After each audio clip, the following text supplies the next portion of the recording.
start off with what you think are the most promising trends for marketing overall? There are lots of micro trends. Yes. If you look at just creativity itself, the creative lane is kind of splitting. And I'm sure you have seen the more AI produced, cheap production, more content that's coming out that's focused on kind of scale, volume, speed.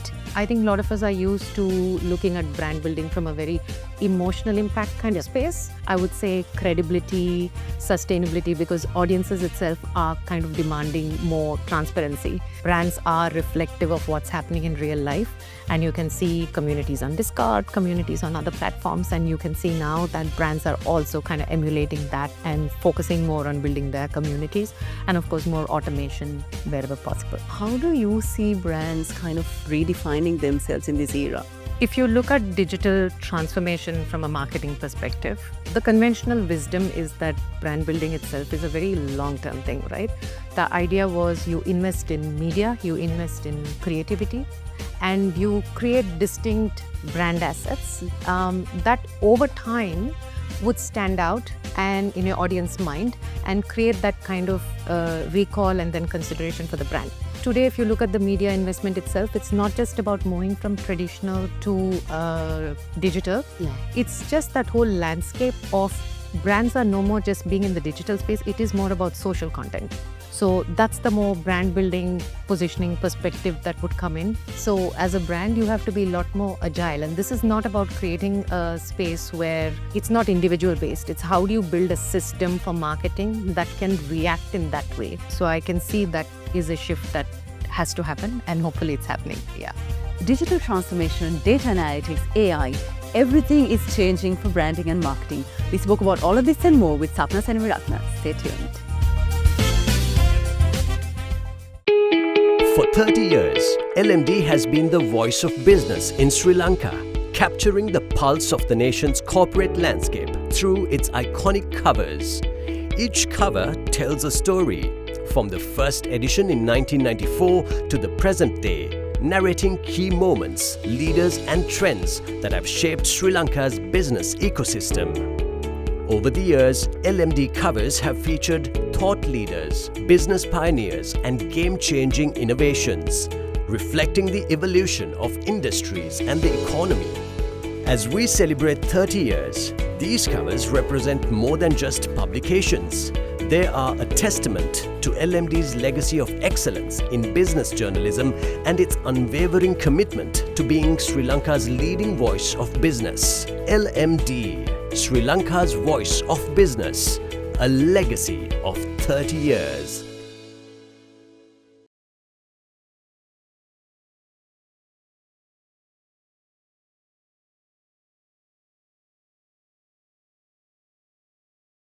Hello and welcome to LMDtv. The topic of conversation today is digital transformation and data-driven marketing. I'm here with the CEO of Publicis Groupe Sri Lanka, Sapna Seneviratne. I'm looking forward to a good conversation with you. Same here, same here. So let's ease our audience into what we're going to talk about today. Can we start off with what you think are the most promising trends for marketing overall? Okay, so there are lots of micro trends. Yes. And I'm sure the list is pretty big. So I will just tell you very broadly two aspects of it.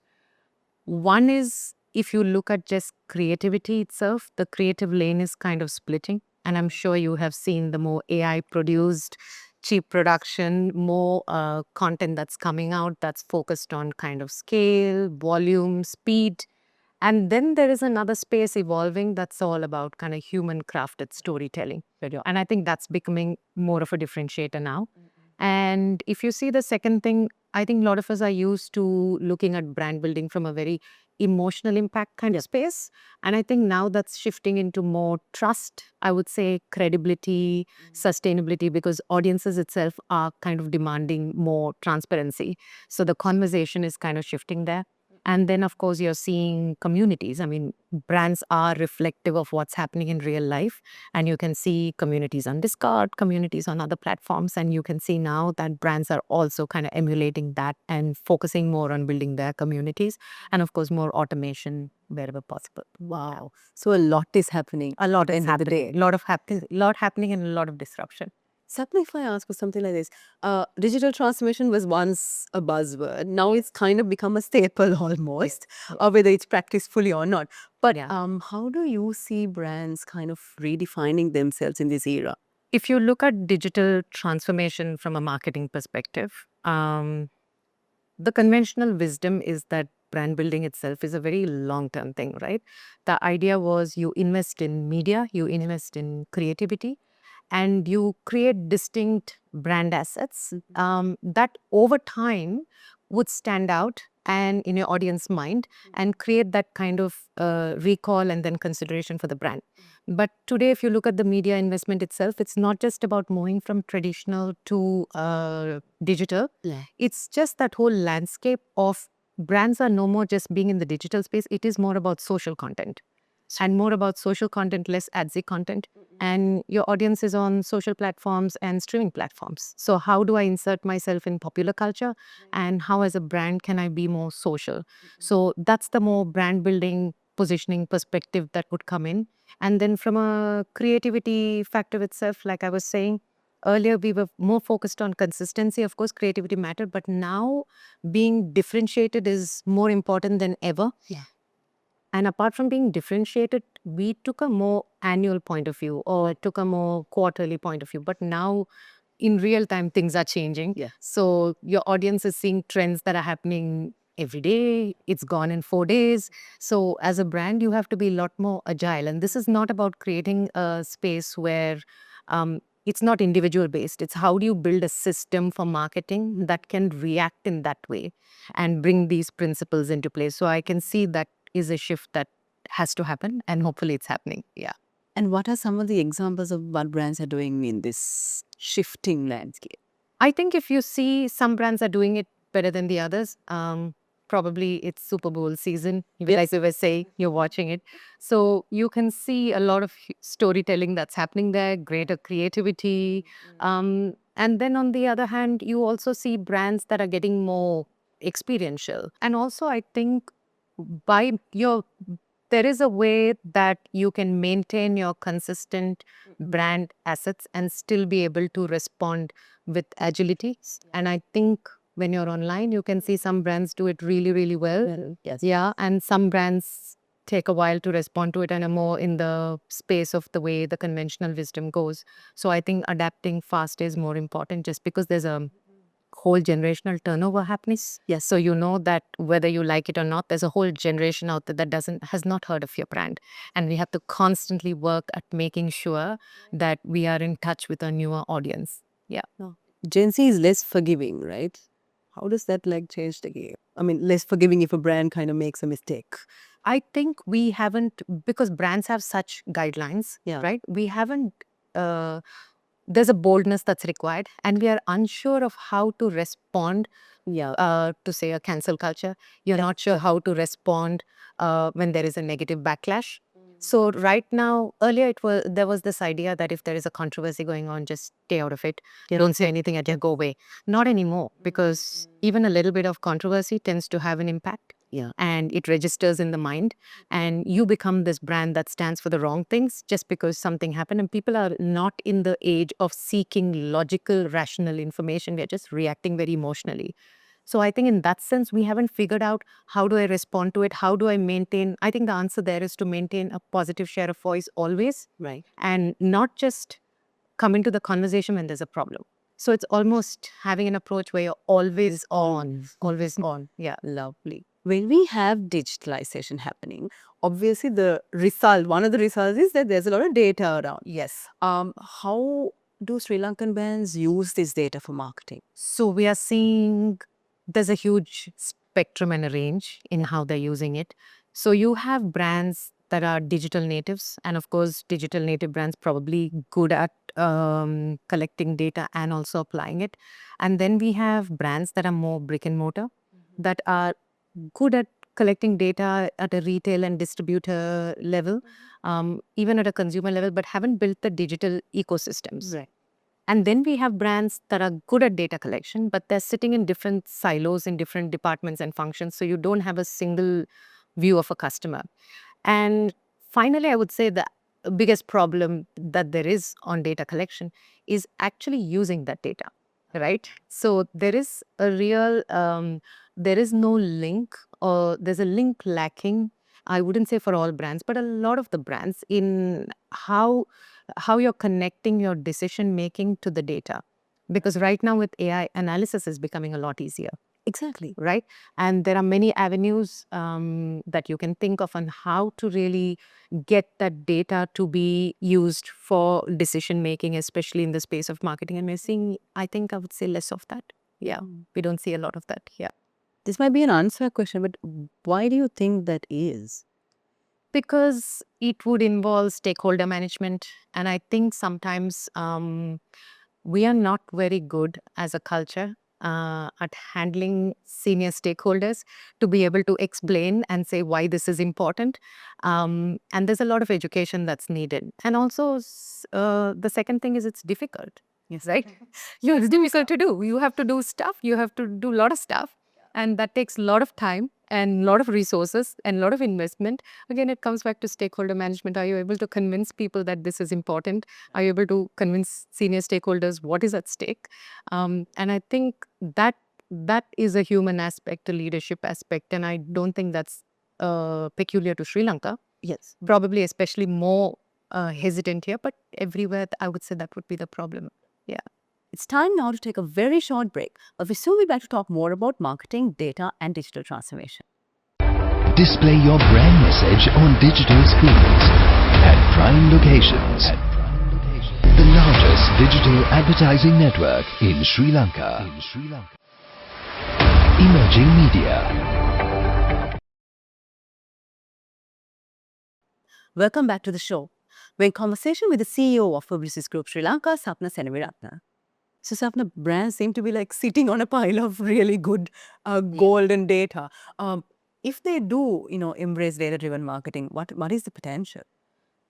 You know how many times somebody will ask you in a boardroom, what is the ROI? So if I do this, why are you spending this amount of money on something? We are not able to justify it a lot of times, but whether it's brand building or tactical action, if you are using data, you should be able to link spends and outcomes better. And I think you are able to react better, I would say, in terms of efficiency and innovation. And I think you're also able to maximize in terms of the customer lifetime value itself, because otherwise we are not really connecting at every touch point. So there's a lot of gaps. So overall, I would say better ROI, but it will take a period of time. Yeah. Where there will have to be an investment and there will have to be trust and belief within the leadership that this is something that has to get done. Yeah. Because data won't lie. Yeah, data won't lie. And I think it's just that, like I said, it takes effort. Yeah, so it is a bit of work. It comes down to human factor. Yeah, it comes down to a human factor. And also at a leadership level, different, if you can't, the marketing knowledge is not sitting with everybody in the leadership, right?